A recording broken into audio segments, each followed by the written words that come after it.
I'm Patrick Gorski, Emerging Contaminant Research Scientist at the Wisconsin Department of Natural Resources, and I'd like to share with you today the initial statewide surveys of PFAS results in our surface water and fish tissue. Yeah, all right.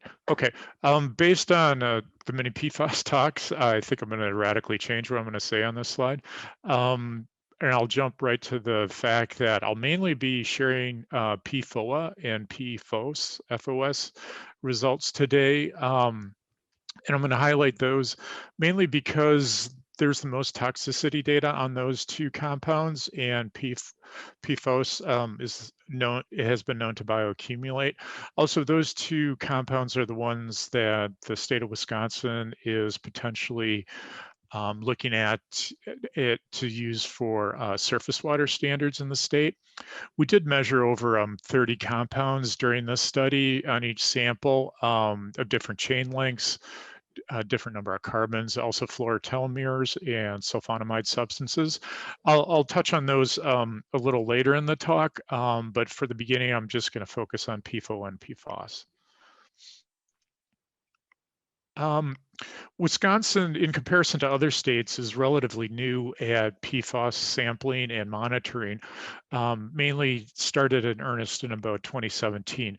So the first main goal is relatively simple. We want to assess the distribution of PFAS in the environment and look at ambient concentrations throughout the state. Also, as I mentioned, we want to use these concentrations to assist in our rulemaking efforts. And then also when monitoring the fish tissue concentrations, begin to implement consumption advisories where necessary to make the public aware of the PFAS concentrations in the fish. And all this tied together is to begin to identify and understand PFAS sources, fate, and transport issues in the state of Wisconsin. Just to briefly touch on the sample collections and methods, the fish samples were collected mainly during the summer to try to capture resident populations of the fish. And all the fish that were sampled were filleted, and the fillets were ground, this to represent the edible portion that an angler would be eating and consuming. The surface water samples were collected at 3 times during the year, June, July, and August mainly. There are multiple sites per river. I'll be talking about that in a minute.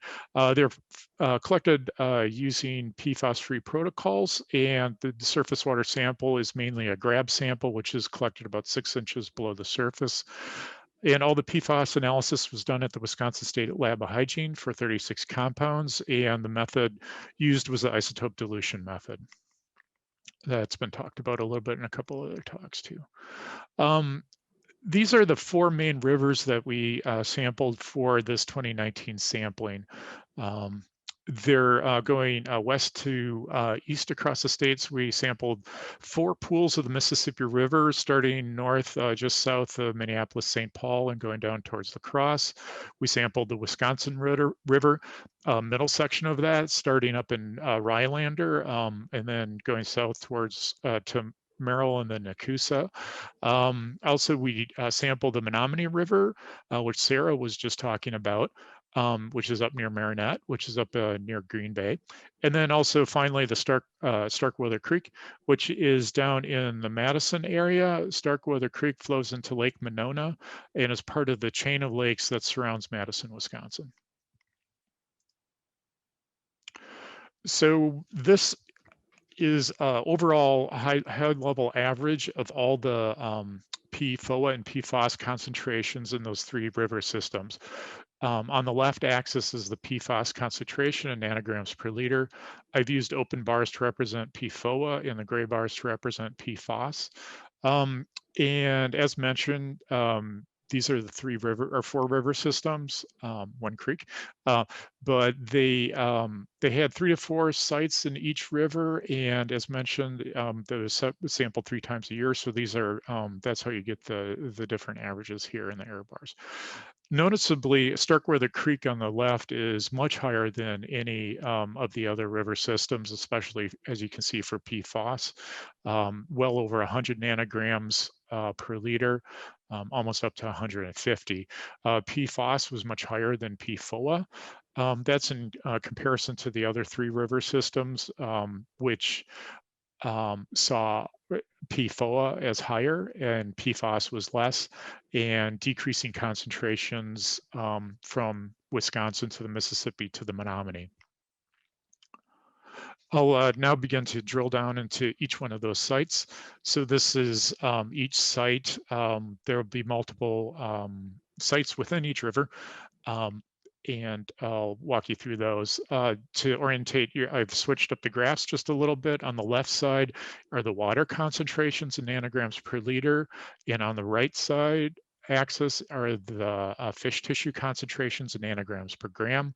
The water concentration for PFOS is in gray as previously, and then the fish are in black. In Starkweather Creek, we were only able to collect fish at one of the sites.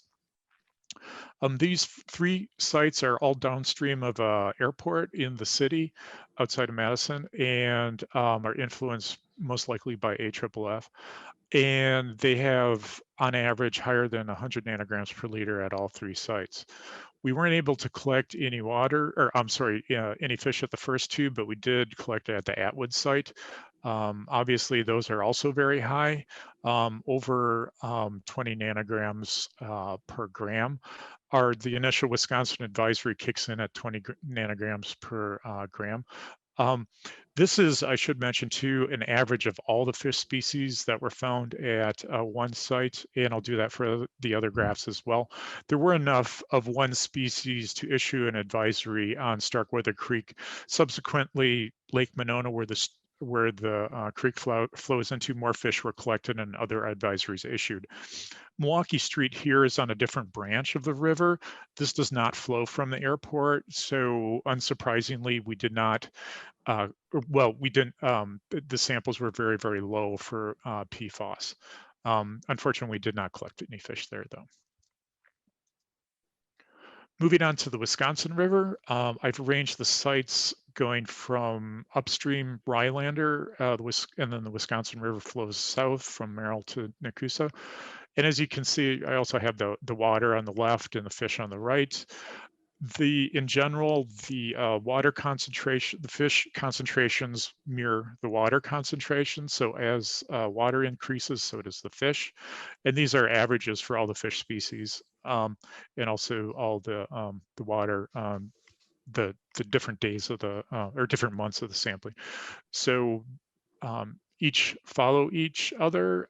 There were sufficient numbers of one species at the far southern side to issue an advisory, but not enough species. We're following up and sampling more fish on the river, just to let you know. Also, you'll notice that these concentrations, especially in the water, are much lower. Here it's below 6 nanograms per liter. On average, the concentrations were roughly around 3 or less nanograms per liter for all the water. Here, this is the Mississippi River site, and as you can see, the water concentrations in the fish concentrations reflect each other. In contrast, at this site, Pool 3, which is the far northernmost site near the Twin Cities, is the highest. Then it decreases at Pool 4 and then starts to increase as you go farther south. All the fish here were under the advisory limit, but you can see the nice trend of the water in the fish following similar trends. And now this is the Menominee River site. This is the river that Sarah was talking about earlier near up near Green Bay. And if you look at the concentrations on especially the water axes, this is much lower than any of the sites that I previously showed you. Everything is less than 0.5 nanograms per liter.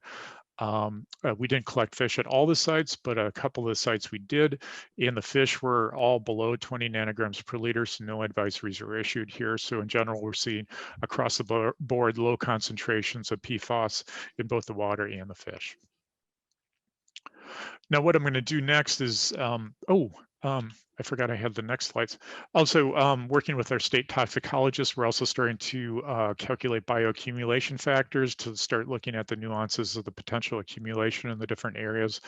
Bioaccumulation factors are basically the concentration of the fish divided by the water. The greater disparity between these two numbers, the higher the number of the BAF. And these are the BAFs for bluegills. Bluegills are the only species that we had sufficient individual numbers to get some decent accumulation factors and calculate them. It may be counterintuitive that Starkweather has a low BAF, but remember there was both high concentrations in the water and high concentrations in the fish, so that disparity is relatively less. We're beginning to get others for other BAFs across the state to start looking at the nuances and potential bioaccumulation in the differences at these different sites. Finally, here's another thing that we're using our data for, and we're starting to look at the relative contribution of the different PFAS compounds to the overall total PFAS. These are no longer, these are no longer concentrations, these are percentages. So each one of these pie charts represents the 100% of the PFAS compounds. I'll walk you through the key first, and then go back to the pie charts. At the so I'm going to be talking about the other compounds, obviously, that I briefly mentioned at the beginning. So these first compounds are sometimes called precursor compounds. These are the ones in the gray and the black here and hatched, because sometimes in the environment, they've been known to transform or convert to other PFAS in the environment. These are the fluorotelomeres, FTSAs, and then also the sulfonamide substances such as ethylphosa and so forth. These are in the black and gray, as I mentioned. I've arranged thank you. The carboxylic acids in chain length, so from short to long for the carboxylic acids, and I've used mainly blue colors and then used a few green colors once I got above 10. So these are increasing length here, and then these are the sulfonic acids. I've used red, orange, and yellow for those. Okay, so as you can see, this is those three sites in the Wisconsin River going north to south, Rhode Island or Merrill Nakusa. And as you can see, most of the sites are dominated by the carboxylic acids, mainly PFOA. That's dominant in all three sites. And then there's this also an equal distribution of the 5, 6, and 7 chain carboxylic. Once you get to Merrill, you see an influx of the ethylphosa, which is also dominant in Nakusa. Going north to south, you see an increase in PFOS, but not many other sulfonic acids until you get farther south.